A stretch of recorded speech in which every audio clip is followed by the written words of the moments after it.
Bonjour à tous et bienvenue pour cette vidéo de présentation de l'US Open. Alors comme vous êtes tous très perspicaces, vous vous rendez compte évidemment que je suis seul. Et oui, malgré ce que je vous avais promis, nous n'avons pas réussi, Joël et moi, à trouver un accord dans nos plannings pour faire cette vidéo ensemble.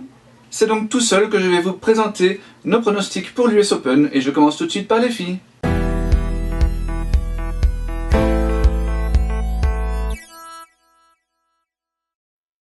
Car oui, c'est bien chez les filles que l'on trouve la meilleure opportunité pour nos couleurs. Elise Mertens est peut-être un tout petit peu moins bien classée que David Goffin, mais c'est malgré tout sur elle que tous nos espoirs vont reposer pour ce tournoi.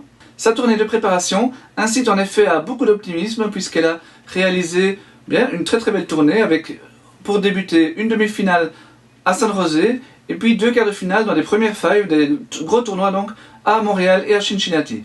Dans ce dernier tournoi, elle a d'ailleurs triomphé de Sloane Stephens, la tenante du titre de l'US Open. Et son tableau est plutôt bon également, puisque elle débutera dès ce lundi, ce sera la première belge en lice, face à la japonaise Nara, qui reste sur 3 défaites consécutives. Elle devrait retrouver ensuite soit l'Ukrainienne Bondarenko, qui n'est pas trop en forme non plus cet été, soit la jeune espoir biélorusse Vera Lapko, qui, elle, a du potentiel, mais est sans doute encore un petit peu trop tendre pour Elise. Si la logique est respectée, Elise affrontera ensuite Barbora Strykova, qui est 23e tête de série, mais qui reste elle aussi sur 3 défaites consécutives, donc pas a priori vraiment un danger pour Elise non plus. Elle a donc de très bonnes chances de se qualifier pour les 8e de finale, où elle retrouverait de nouveau Sloane Stephens. Alors il ne faudra pas du tout s'attendre à voir le même match qu'à Cincinnati, je suis sûr que l'américaine aura le couteau entre les dents. Elle sera là pour défendre son titre, et en plus elle sait qu'elle peut perdre contre Elise, donc elle va vraiment se méfier de ce match. Après elle peut justement peut-être être un petit peu rattrapée par la pression, et donc ça peut laisser une petite chance à Elise. L'américaine aura d'ailleurs déjà un match piège lors du 3e tour, où elle devrait normalement retrouver Vika Azarenka, et donc il pourrait déjà y avoir une surprise à ce niveau-là, et Elise pourrait très bien plutôt affronter la Biélorusse. Alors si elle passe ce 8e de finale, Elise rencontrera Elina Svitolina, 7e tête de série, mais bon, ça c'est encore fort loin, il faut d'abord évidemment qu'elle se concentre sur sa première semaine. Après son superbe parcours à Wimbledon, Alison Van Uytvanck peut également avoir quelques ambitions dans ce tournoi. Elle rencontrera dès le premier tour l'Ukrainienne Tsurenko, une joueuse dont elle doit se méfier, tout d'abord parce qu'elle est mieux classée qu'elle, et en plus elle vient de faire un quart de finale à Cincinnati en battant Muguruza, et si elle passe ce premier tour, le deuxième s'annonce encore plus ardu, puisque c'est carrément Caroline Wozniacki, tête de série numéro 2, qui se dressera face à elle. Alors c'est vrai que depuis sa victoire à l'Open d'Australie, la Danoise n'a pas connu d'énormes résultats, mais l'US Open reste son tournoi favori, elle y a disputé 2 finales et 3 autres demi-finales, donc ce sera de toute façon très difficile pour Alison. Sur le papier, le tirage au sort de Kirsten Flipkens paraît également très compliqué, puisqu'elle affrontera Coco van der Weeg, tête de série numéro 24 et demi-finaliste l'an dernier. Maintenant, la saison de l'américaine est assez faible, et elle n'a d'ailleurs pas remporté le moindre match depuis début juin, donc il y a peut-être un petit coup à jouer pour Kirsten. Si elle passe, elle affrontera soit l'ex-top 10 Timea Basinski, qui bénéficie d'un classement protégé puisqu'elle a chuté au classement en raison d'une blessure, soit la très coriace serbe Krunic, et au 3e tour, elle devrait croiser le fer avec la finaliste de l'édition 2017, Madison Keys. Notre 4e représentante, Janina Wickmayer, rencontrera un plus gros morceau encore en la personne de Petra Kvitova, 5e mondiale. La Tchèque est revenue à un très bon niveau cette année, avec déjà 5 titres, mais elle a abandonné en quart de finale du tournoi de New Haven la semaine passée, et elle est incertaine pour le tournoi. Ça peut être la chance pour Janina, qui aurait ensuite un 2e tour plus simple, avant un affrontement au 3e tour face à la révélation de cet été, la Biélorusse Sabalenka.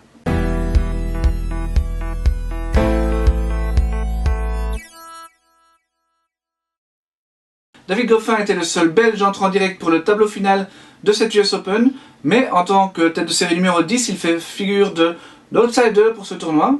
Sa saison est assez mitigée jusqu'ici, surtout en Grand Chelem d'ailleurs, puisque son meilleur résultat, c'est un 8e de finale à Roland Garros. 8e de finale en plus un peu décevant, puisqu'il s'est incliné face au qualifié Seki Nato, on s'en souvient. Et par la suite, sa saison sur le gazon a carrément été catastrophique, alors qu'on espérait quand même beaucoup mieux de sa part. Son début d'été a été assez moyen aussi, mais il s'est très bien repris à Cincinnati, où il a notamment dominé Anderson et Del Potro. En demi-finale, il a été contraint malheureusement à l'abandon après un premier set plutôt bon face à Roger Federer. Il a ensuite renoncé à disputer le tournoi de Winston-Salem, mais c'était semble-t-il plutôt une précaution puisqu'il a communiqué qu'il n'y avait pas de blessure grave et qu'il serait à 100% pour disputer cette US Open. Le tirage au sort de David n'est pas mauvais du tout puisqu'il tombe d'entrée face à l'Italien Gaio. Alors c'est un joueur plutôt de challenger puisqu'il est classé 241e mondial, même s'il a été déjà dans le top 150. Cette saison, il n'a disputé que 2 tournois du grand circuit. C'était à l'Open d'Australie où il a été battu au deuxième tour des qualifications. Et tout de suite après, au tournoi ATP de Quito, où là, il a atteint le tableau final. Pour le reste, que des challengers, je vous le disais, et une seule finale, en plus sur terre battue, cet été. Après, il faut toujours se méfier des joueurs issus des qualifications, puisqu'il a pu prendre de l'assurance en remportant 3 matchs et en s'habituant au cours. Mais quand même, a priori, ça reste un premier tour tout à fait à la portée de David. Au deuxième tour, il pourrait affronter l'américain McDonald ou plus vraisemblablement le néerlandais Haas. Là aussi prudence parce que le néerlandais avait mené 2-7-0 contre David au premier tour de Roland Garros. Et Haas est vraiment en forme puisqu'il vient d'atteindre les quarts de finale à Toronto avant de battre Alexander Zverev à Cincinnati. Méfiance également pour le troisième tour puisque David pourrait retrouver Sekinato pour une revanche de Roland Garros. À moins que celui-ci ne soit battu par Julien Benneteau, qui disputera son tout dernier Grand Chelem et qui en plus avait battu David au deuxième tour de l'Open d'Australie en janvier. Mais le premier gros morceau que pourrait affronter David, ce serait en huitième de finale et ce serait Marin Cilic. On connaît évidemment le Croate qui s'est imposé déjà à l'US Open et qui donc apprécie de jouer sur ses cours, qui en plus réalise une très belle saison et est en forme. À Toronto et à Cincinnati, il n'a été battu à chaque fois qu'en 3-7 par les futurs vainqueurs que sont Nadal et Djokovic. Donc c'est vraiment un grand morceau, mais c'est peut-être le joueur du top 8 le plus à la portée pour David. En tout cas, il l'a déjà battu 3 fois sur 5, dont les 2 fois où ils se sont joués sur dur en extérieur. S'il parvient à le battre, il devra affronter en quart de finale Alexander Zverev, avant peut-être une demi-finale face au vainqueur du duel très attendu entre Djokovic et Federer. Mais évidemment, tout ça, ce sera pour la fin de la deuxième semaine. Et David doit, comme Elise, d'abord se concentrer sur ses premiers matchs. À l'heure où j'enregistre cette vidéo, on ne savait pas encore si Ruben Bemelmans, qui a été battu au dernier tour des qualifications, allait décrocher quand même une place de repêché. En tout cas, il est dans la liste des repêchables et il y a déjà quelques forfaits. Donc c'est possible, ça se jouera au tirage au sort, vous en saurez certainement plus d'ici quelques jours et vous le savez peut-être déjà à l'heure où vous regardez cette vidéo.